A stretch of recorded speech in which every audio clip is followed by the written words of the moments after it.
ребята, надо, чтобы у вас время прошло как-то очень плодотворно, да? У вас сейчас классный час идет? Да. Классный час. Вы 3-й, 4-й курс. Да. Вы уже определились с выбором профессии. Первый. И первый, да? Но все равно вы профессионалы будущие, да? Вы выбрали себе профессию и хотите стать музыкантами. Правильно? Вот. Ну, музыкой заниматься надо очень серьезно, потому что это язык, который надо освоить. Ну, также мы разговариваем на хакасском, на русском, на английском, да? Музыка — это тоже язык, который записывается значками, нотами, да? Очень хорошо надо уметь читать эти ноты, правильно? А когда вы знаете ноты, значит, вы можете сыграть разные произведения. И надо много слушать музыки, потому что кладовая наша, которая записывает вот эти впечатления, различные стили, музыки, различные стили, музыка различных жанров, разных эпох, да? Как 300 лет писали назад, да, 400, которые современная музыка, в 19 веке, разные стили, эпохи, поэтому это надо очень много слушать, но достаточно, может быть, одного раза послушать, чтобы иметь какое-то впечатление. Не анализировать его, как вот многие сейчас учат нас, да, на музлитературе, вот я тоже прошла через это, как-то анализируют, ты ничего не понимаешь, что надо анализировать, что-то там, какие-то темы, ты запоминаешь автоматически, не думая. А лучше просто слушайте и записывайте свои собственные впечатления. Вот, например, там, симфонию Моцарта или симфонию Бетховена послушай, и да, потому что мне показалось, вот такая музыка, вот такая, о том-то, о том-то, о том-то. У вас был собственный багаж. И, конечно, посещайте концерты филармонии. То есть все условия для того, чтобы стать музыкантом, здесь у нас есть в Хакасии. Вот. Сегодня, значит, мы хотим вам, для вас, специально для вас, презентировать вот этот сборник, который недавно вышел в свет. Написан он свеженький, в 2014 году. Вот я совместно, вот наше содружество с Мариной Валерьевной, она меня очень вдохновила своим умением играть на этом нашем древнем инструменте, на котором вообще в мире никто, мало кто играет на таких продольных флейтах. Только в Хакасии осталось, вот, благодаря Марине Валерьевне и еще нескольким исполнителям, они вот этот образ держат, понимаете, развивают его. Вот. И я специально для нашего древнего инструмента хакасского написала вот это сочинение. Есть 11 пьес, значит, 2 цикла. Один цикл 5 пьес и второй цикл 5 пьес. Вот. Один из них, «Дворецкий Мечкети», я посвятила Марине Валерьевне Ториной, которая сегодня будет играть. И когда пройдет 60 лет, и вам будет уже 90 и 80, вы скажете, а вы знаете, я была вот на презентации вот этого сборника. Я помню, как вот эта Марина Валерьевна играла, и Татьяна Федоровна играла, и все это вот было при мне. Они скажут, да вы что, вы такая древняя, да, я помню, вот, когда вы станете уже народными артистами, у вас профессоры будете, у вас будет куча учеников, у нас будет много всяких, ну, я не знаю, может, какая-то хакасская филармония, которая мечтает, вот Сергей Севдей Том говорит, надо нам отдельную хакасскую филармонию, чтобы только звучала хакасская музыка, но там был оркестр хакасских народных инструментов. Ну, в общем, все движется, видите, все движется. Когда я сюда пришла, и мы мусор вываливали, когда здание это строилось, студенты, а мы учились еще в двухэтажном здании, там возле 1000 мелочей, сейчас его снесли в музыкальное училище. И нас сюда гоняли, и мы, студенты, в подвале, все вытаскивали мусор, скорее нам хотелось зайти в это новое здание. Вот. Учеников, студентов было мало, вот. Хакасских отделений хакасских инструментов вообще не было, да. Некоторые музыканты начинали на чатхане играть. Тут маленькая была мастерская, где сидел такой Петр, по-моему, да, Чебадаев. Как его звали? Алексей Иванович Шулбаев, наверное. Шулбаев сидел, еще старенький, такой чатханы делал, там без окон, без дверей сидит. Вот все когда-то начиналось. И никто ведь не думал, что будет отделение, что будут разные инструменты хакасские, и в школах будут классы. Видите, все развивается. Поэтому относительно того времени, сейчас это рывок, относительно вот, будущего, да, вот здесь вот кажется только начало. Вот так в жизни всегда бывает. То есть вам нужно строить будущее, от вас зависит, насколько вы себя поднимете, да, насколько вы над собой будете работать, насколько вы сможете показать вот виртуозность игры на инструменте, на котором вы. Может, среди вас кто-то сидит, директор будущего оркестра нашего, или кто-то солист какой-то знаменитый. То есть никто ничего не знает. Вот я когда была здесь студенткой, я же не знала, что я буду композитором. Вот, а сейчас вот я презентирую вот этот сборник. Называется он «Шильхай. Песни ветра». Вот сегодня мы хотим вам сыграть эти произведения, и если у вас будут какие-то вопросы, мы можем пообщаться, и я подробненько могу, ну, не так подробно, потому что времени мало, вас не хочется задерживать, и у нас тоже дела, чуть-чуть рассказывать о каждом произведении, чтобы у вас представление было. Значит, вот у нас в средневековой Хакасии был такой город Кемичкет. Городов вообще в Сибири было много. Вы знаете, археологи все время роют, находят какие-то стены, дворцов. Но если были дворцы, значит, там были каганы, каганы принимали послов, правильно? Да? Что там еще было? Какая-то светская музыка, возможно, у них был какой-то оркестр красивый, как они были одеты, как они вообще, как они жили. Это было государство. И вот мне всегда было интересно вот проникнуть бы и примерно так вот нафантазировать, как это все звучало, какая музыка звучала, как какие-то образы меня волновали. И вот я написала такой цикл «Дворец в Кемичкете». Это была ставка хакасского кагана. Находилась она где-то в устье слияния рек, вместе слияния рек Белого и Черного Иуса. Вы знаете, там знаменитые сундуки, древняя обсерватория на нашей земле, древней хакасской. Вот, и там был этот дворец. Вторая песня называется «Танец принцессы Тайхо». Была такая принцесса, из-за которой она, видимо, была не очень красивая, и то Угры, то тувинцы, то еще кто-нибудь ее украдут, и вот войны начинались из-за нее. Вот какая-то она была очень красивая. Видимо, она была либо метиска, либо она была китаянка. Вот. Третье произведение будет «Магическое зеркало». Наши древние умельцы в Хакасии умели делать такой техникой владели, что когда зеркало наводишь, солнечный зайчик, солнечный лучик падает на зеркало, и его на стену или на поверхность какую-то проецируешь, играешь, то там получалось изображение. Представляете, какая была техника, как они там рисовали тонкими какими-то. Китайцы хотели эту технику возобновить, но до сих пор не смогли. И вот таких около 200 зеркал. 160 зеркал в Эрмитаже, вот, раскопанные на территории нашей Хакасии, такие зеркала найдены. Вот третье произведение называется «Магическое зеркало». Четвертое произведение «Песнь ветра» и пятое «Золотая уздечка». Вы знаете, что степная аристократия, вот убранство коней было, наверное, очень красивое. Но хакасы не очень любили золото, больше уважали серебро, но золото, наверное, тоже присутствовало в их обиходе. И посуда, и, конечно же, убранство. Самое главное – коней, да, которые были всегда рядом. Повозки различные, кареты, то что-то еще там. Итак, значит, мы сейчас вам сыграем вот этот цикл. Идет он 17 минут. Аплодировать между произведениями, вы знаете, когда я подряд, не знаю, не надо аплодировать. В начале этого сборника Марина Валерьевна написала замечательную статью о Хобрахе. Потом она написала немножечко, чуть-чуть биографию мою. Вот. И потом она подробно описывает каждое произведение, какой характер музыки, как надо исполнять. Мы придумали, то есть Марина Валерьевна придумала специальные обозначения, новые здесь. То есть над каждой ноткой есть же штрихи, да, лиги, если там как дышать, потом стаккато, там тенута, легато, еще какие-то обозначения динамические, тише, значит, близко, или очень далеко, или шепотом, или форте, да, громко, крупным планом, близко, очень торжественно. Вот все это, кроме динамики, еще и специальные обозначения придуманы, как играть. Потому что он такой креативный, получается, сборник, ну, такой развивающий наш древний инструмент. И такая еще табличка. Так что, пользуясь этим сборничком, вы можете самостоятельно научиться играть и быть грамотным во всем. Итак, Ким Султага Пайзентура, «Дворец в Кемичкете». Первое произведение «Дворец в Кемичкете».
принцессы Альхо.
Магическая.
Но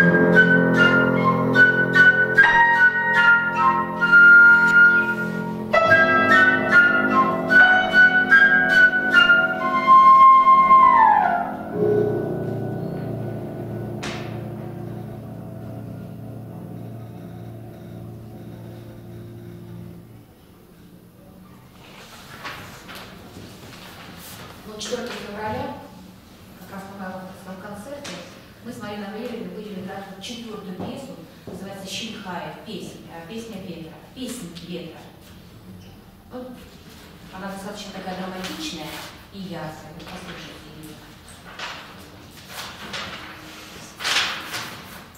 Сейчас дрессирую, чтобы они мне не переворачивали.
называется «Золотая уздечка».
Андре, я бы сказал. Ну, значит, что? Мы, значит, сочинили это все. 1 октября у нас была здесь презентация этого цикла.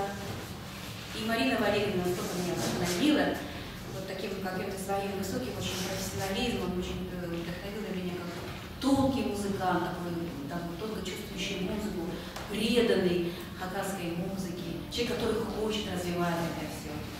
Вы знаете, что она автор многих сборников, да, для хореографа. Вот. Ну, многие музыканты у нас молодцы, они как-то перекладывают какие-то для хакасских народных инструментов. И вот такой процесс как бы развития нашей музыки идет постепенно, развивается и ых, и чатхан развивается.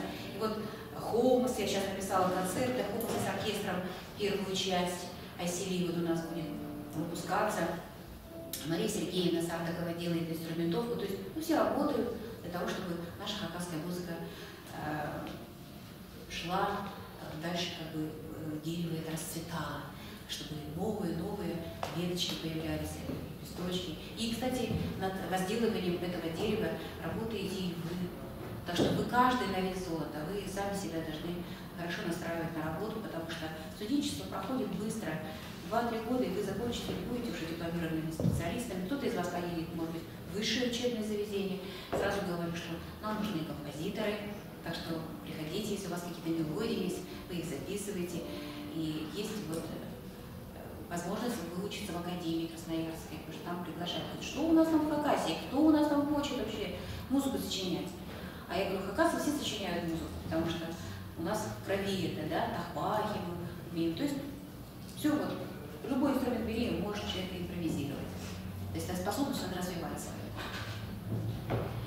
Вот. Но я пишу музыку уже для спектаклей очень много, а спектакли бывают, что век у спектакля недолгий, ну, пройдет, может быть, раз 10, и все, и следующий спектакль готовится, да. Вот, и поэтому много музыки написано национальной, и я стараюсь эту музыку каким-то образом сохранить в каких-то формах и сочиняю, перекладываю какие-то темы для различных инструментов. Так у меня написано очень много пьес для фортепиано, около 100 произведений для фортепиано, ну и там 150 песен. И поэтому материал есть, очень много работы. И мне очень была дорога вот работа моя к спектаклю «Алла Пильтаран». Это героическое сказание, автором которым является Михаил Ремеевич Чичаев. И вот у него исполнялось 21 ноября 95 лет. И вот как-то мы так поспешили и сделали второй цикл для Хобраха. Туда вошли произведения из спектакля, и 2 произведения она писала, ну, практически тоже опять специально для Марины Валерьевны, уже учитывая ее виртуозность, ее техничность, что играть на инструменте на этом очень-очень сложно. Ну, вот она достигла такого мастерства и очень меня вдохновила. И я вот тоже совместно с ней мы сочинили, поработали. Вот Айсери Майнагашева тоже участвовала в издании этого сборника. Она была человеком, который набирал моды для типографии. Так что вот Айсери, я тоже большой сегодня праздник. Спасибо тебе большое. Значит, там называется он «Живое серебро». Тынах Кумюс. Тынах Кумюс. Тынах — это буквально что это? Ну, дышит, да? Кто владеет кавказским языком? Кто не ведет? Спасибо, есть. Вот. Ну, поскольку музыка написана была в спектакле, а спектакль был поставлен по мотивам, значит, героическое сказание, поэтому я решила, что предвещать каждое произведение будет небольшой эпиграф, как бы здесь сказание строки на хакасском языке, а в конце произведения они на русском языке. Поэтому я сейчас буду говорить перевод на русском языке, да, который после произведения, а вам будет понятно, о чем эта пьеса. Итак, второй цикл. Он тоже примерно так же идет, да, на 15. «Живое серебро». Это была тема увертюры спектакля, когда вообще внутри театра мы называли ее «Потерянный рай», как бы внутри человека всегда же, вот, когда он в утробе матери, ему же хорошо, ему прям приятно, да? Никто его не ругает, ничего с ним, он такой лежит себе в пузырьке, и ему хорошо. Все мы были в этом прекрасном состоянии, помним это. Вот. Вот предвещает как бы такой эпиграф. В то столетие, когда из живого серебра день от ночи отделив, в небе солнце родилось, в то столетие, когда в небе месяц золотой, посреди кромешной тьмы первый выковал кузнец.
часто такое зачин бывает сказание, что когда все гармонично, так все хорошо. Потом какие-то обязательно набегут до людей черти. Вот там главный герой Алла Культара, который все время гоняется за лисой. Она появляется, соблазняет его. Понятно, что это «Черношкурая лиса» называется второе произведение, «Щелкун Хара Тульгы». Ну, это, наверное, образ каких-то, может быть, неправильных вещей, которые человек уводит его от какого-то внутреннего баланса и внутренней гармонии. Это может быть жажда денег, какая-то алчность, какие-то пороки, да, за которым человек всю жизнь соблазняется и приходит потом в тупик по концовке, да. Так и здесь, значит, она все время, он хочет ее поймать, но никак не может поймать, потому что она все время скрывается. Долго негде за лесой мчался на коне Алып, и в ущелье смог настичь черную беглянку он, но в последний миг она, черной молнией сверкнув, вдруг исчезла перед ним в доме о 7 углах. Черношкурая лиса.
как положено у Алыпа, так же, как у другого человека, всегда суждено с кем-то быть. паче. Вот Павел Федорана ни много ни мало дочь Вселенной, Алтын-Таргах, что означает золотой время. Женщина, которая успокаивает человека в трудную минуту, создает какой-то уют, вот этот образ женственности. Сейчас, к сожалению, у нас такое время, что женщины как-то огрубели. А на самом-то деле женщина какая должна быть? Мягкая, нежная, ласковая, да? Такие поют в свадебных песнях обрядовых, когда расплетают косы. Что поют плакальщицы вот этих в обрядовых песнях? Они говорят: ты пришла в дом мужа быть ласковой. Это прежде всего. Потому что любви и ласки всегда человеку не хватает. Сами знаете по себе, правда? Хочется, чтобы вас любили. Алтын-Таргах. 60 косичек в ряд по спине ее бегут, как по красному стволу стая черных соболей. Солнцеликая она, глянет вправо, свет в очах. Луноликая она, глянет вправо, слезы.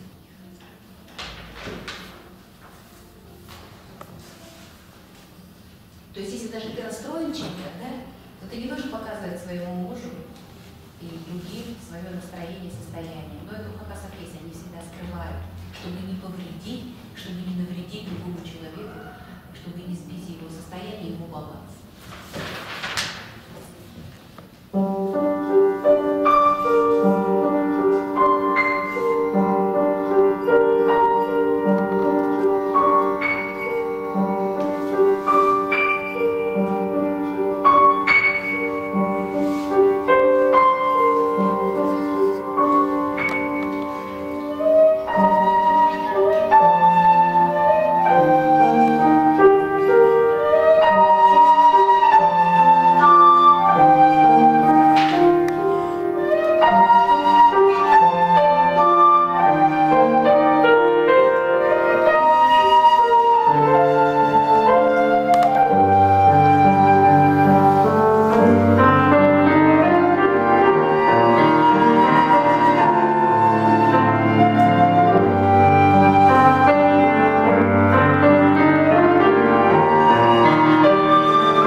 И когда на Алтын-Таргах напали два страшных брата, Тасчурек и Пусчурек, наверное, ничего страшнее нет, когда человек равнодушный, холодный, человек с каменным и ледяным сердцем, вот два брата. И он не смог их победить. И только в последний момент, когда они его уже убивали, Алтын-Таргах смогла его спасти. Вот назначение женщины, даже такого богатыря, она может спасти. Итак, 4-я пьеса называется «Тас Шурек» и «Пус Шурек» – «Каменное сердце» и «Ледяное сердце». Где не молчно день и ночь, море пресной волной бьет о ледяной Тасхыл. Велика двух братьев власть, именуются они Тас-Шурек и Пус-Шурек. У обоих норов крут, звезды серые скакуны.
природы, когда наступает уже весна, все зеленеет, все заканчивается хорошо и прекрасно, и наступает такое благоденствие. Песня девушек, взлетев, не смолкала до зари, и вздыхали старики, вспомнив молодость свою, и незримо на перу восседал Пинтаран рядом с верной женой, славною Алтын-Таран.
свободы. Поставил его режиссер Батыр Калаев, наш главный режиссер, и поставил этот спектакль по мотивам нашего героического сказания «Албуджи». Вы знаете, что у нас, что самое ценное? Эпос, который у нас есть. Вы знаете, что из уст в уста, из поколения в поколение передавались эти замечательные шедевры вообще, и философские мысли, и передавалось таким образом мировоззрение наше, и культура. Формировался человек, люди так собирались, в юртах слушали хайджи, очень как раз умеют слушать, поэтому впитывают очень быстро все, поэтому они очень быстро выучили хаганский язык, да, русский язык, заметили? Даже так выучили, даже свой забыли, так что надо свой учить обязательно язык. По одному слову, я говорю, каждый день, в год сколько будет слов? 365. Еще 2 года это 1000 слов. А 1000 слов, я думаю, хватит, да, Сергей? Хватит для того, чтобы общаться. А потом уже составлять предложение, это ерунда. Как вот, изен, анучел, да? Щак, усу, удр, азран, щак, да? В общем, по этому сказанию, как раз такой вот мудрый народ, там в этих сказаниях вообще все сказано, целая энциклопедия. Мне иногда обидно, что наш народ начинает читать Библию тоже надо знать, но в эпосах у нас гораздо больше ситуаций. Там как бы про одного человека, а тут очень много разных героев. Вы знаете, захотел человек увидеть счастье, найти счастье где-то вдали от своей родины. А ведь вы знаете, что место силы человека – это его родина. Куда, как он на какой земле поступает, через ступни идет информация, да? Сила земли нашей великая. Поэтому счастье-то на своей родине человек может найти. А Холотай, герой этого сказания Албуджи, хочет найти счастье далеко за своими пределами, за своей родиной. И он говорит отцу: можно, как я поеду, мне так хочется встретить такого же Холотая, как я, хочется увидеть таких же коней, как у меня, как живут другие люди, так все. Он говорит: сынок, отец ему говорит, а как же будет, если вдруг на нас там враг нападет? Как же мы будем без тебя? Ты же должен родиться для того, чтобы защищать свою землю, жить вместе с нами. Вот. А он говорит, не послушался и уехал. 12 лет он где-то мотался, приехал, а в это время земля наша была разорена, вот, напал там в Зутарах, очень страшное чудовище. И он увидел это все и уехал. Потом сестра его начинает оживлять, она его оживила. В общем, целая такая эпопея. Но Батыра Калаева, режиссера нашего, заинтересовала, а где же этот человек был, где он скитался эти 12 лет, что он видел. И вот об этом спектакле, ну, такой современным таким языком театральным создан этот спектакль. И вот там в финале, и на протяжении всего спектакля звучит тема, вот, из которой я сделала пьесу. Сейчас вот вы ее услышите. И в этом сборничке очень хорошо написано про эту пьесу, о том, что счастье человек должен искать где-то там, где-то за другими, за границей, где-то там, не знаю, в других краях. На самом деле счастье человека, девочки, я с вами разговариваю. На самом деле счастье это внутри человека. Где бы человек ни был, счастье он может создать только сам внутри себя. Знаете, что человек богат настолько, насколько он считает, что он богат. Если у тебя есть здоровье, разве ты не богат? Да? Если у тебя родители живы, разве ты не богат? Если у тебя есть педагог, от которого можно получить очень-очень многое. Если у тебя есть друзья, разве ты не богат? Это богатство. То есть, какие ценности человек больше всего, его главные ценности его в жизни. И поэтому, мне кажется, счастье – это просто умение расставить эти ценности, приоритеты, что есть главное для человека. Сегодня у тебя нет, например, может быть, какого-то дорогого автомобиля, но не в этом счастье. Счастье – это чтобы у тебя душа была светлая, чистая, гармоничная. Вот сейчас вы сидите, вам кажется, о, зачем, вот я здесь сижу, время пошла бы я куда-то там, да, и что-то бы делала, да. Всегда же так человек не живет здесь и сейчас. А вы попробуйте вот с сегодняшнего дня начать думать, что я счастливый. Вот я сижу с тобой, разговариваю, что-то, чай пью, где-то в общежитии, там или что.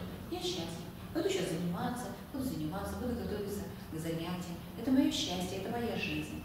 Не надо думать, что счастье будет потом. Вот об этом час пьеса, которая называется «Сам был, страна счастья». Сам был вообще-то гора.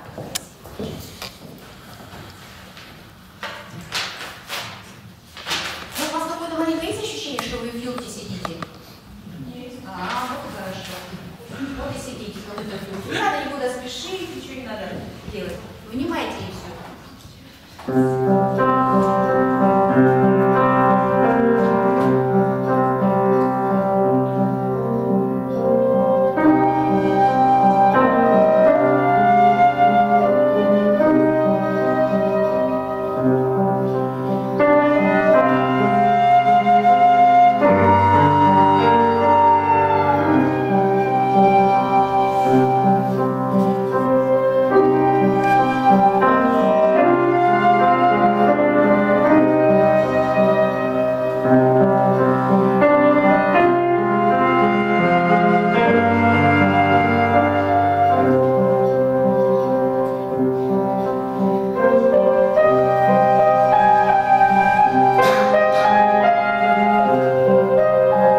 всех сделали. Вот, сборник теперь сборничек будет жить, кто-то его будет в руках держать, кто-то будет читать. В общем, мы сделали вам такой большой подарок. Я думаю, что в музыкальном училище будет, наверное, в библиотеке. Ну и вот, и стоит он 300 рублей. Если кто-то хочет приобрести, пожалуйста. Пожалуйста, вот здесь есть сборнички, даже с автографом, можно сделать. Вот. Но если нет, то, значит, найдете через Марину Валерьевну или ко мне, позвоните. И кому-то, может быть, вы хотите подарок сделать. На Алтае, может, друзья, там, в Туве, в Бурятии, может, у вас какие-то друзья есть музыканты. Просто я хочу сказать, есть дорогие друзья, что вот этот сборник – это первое издание для хобраха и фортепиано. То есть раньше таких не было. И я надеюсь, что это не последнее издание. И как вы, наверное, слышали сегодня, мне, например, эта музыка очень нравится. Мне кажется, эта музыка, она уже достойна быть классической музыкой, хакасской классической музыкой. Поэтому, если вы сейчас не оценили, то, возможно, в последующем, когда будете сами преподавать, когда сами будете работать, то вам наверняка понадобятся какие-то нотные издания. И я считаю, что вот этот сборник, он как раз может пригодиться. Просто, видите, это такой труд, большой такой труд, который оценивается, как правило, с течением времени какого-то. То есть вот если не сейчас, сию минуту, то через какое-то время, там, через год, через 2, через 3, может, через 5-10 лет. Вот так. И поэтому на будущее я говорю вам, что, конечно, лучше иметь этот сборник на руках. Потом, я думаю, что вы не пожалеете. И мне хотелось бы, вот, Татьяна Федоровна, от себя, ну, от нас всех, наверное, вручить вам этот букет. Спасибо большое.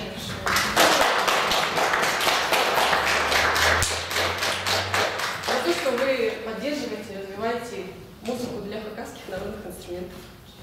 Вот. Спасибо большое. И вас поздравляю, Марина Валерьевна, потому что если бы не вы, то этого сборника тоже не было. Да. Спасибо нам Потому всем. что композиторов всегда вдохновляют исполнители. Вот. Хоть и Марина Валерьевна сегодня не очень хорошо себя чувствует, но она молодец, мужественно, не стала вот это событие переносить, не стали переносить, потому что потом новые какие-то планы у нас. Этой программой концертной нашей для хобраха заинтересовалась наша концертная организация Хакасская республиканская филармония имени Владимира Герасимовича Чаптыкова. Вот. И поэтому мы с Мариной Валерьевной будем давать концерт с этой программой. Поэтому эту программу Теперь вы можете это послушать, да. Да, В большом зале. в большом зале, Филармонии. будут приходить ученики. И я думаю, что наше молодое подрастающее поколение, они будут проникаться историей наших Хакасий, что вот так вот мы, думаю, внесем лепту в формирование того населения, которое сейчас здесь живет. Как сегодня это дети, а завтра это народ. Понимаете, да, что на смену нам приходят новые поколения, вы состаритесь, родятся новые, и мы все время должны трудиться, чтобы дети знали и любили нашу Хакасию.